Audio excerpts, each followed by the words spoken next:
It was a somber moment as the Binda family lit candles to grieve and pay tribute to their loved ones who lost their lives after the car they were traveling in collided with a truck on the M17 road on the 5th of this month. This horrific accident took 4 generations of the Binda family, from the oldest member of the family, 85-year-old Evelyn Nomsisi Binda, to the youngest 2-year-old Alupeli Binda.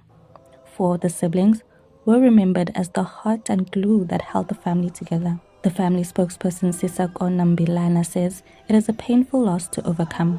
I-memorial service namhlanje yaba bantu bayi-7 basweleke nge-Easter Sunday kwingozi ibiku M17.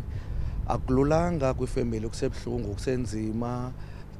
Abantu bayazama unceda, inkonzo zizile zizama ukunceda, i-community izile kuzama unceda, umasipala uzile uzama unceda. So noko oloncedo ke luze nabo khona into noko engumahluko enkulu abayenzileyo kuthi. Nelson Mandela Bay Acting Executive Mayor Thembinkosi Mafana says as the municipality, they are supporting the family through this difficult time. Now, kuqala sifuna ukuthi siyabhalana nemifamily ngento ethe yehla accident em17.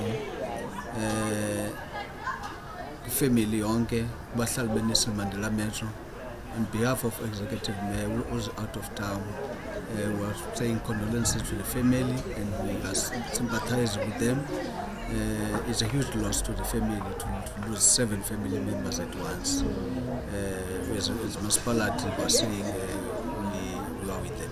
The 7 members' burials will take place this coming Saturday at the Motherwell Sports Centre. Reporting for MPK TV News, I'm Sanaya Njudu in Gqeberha.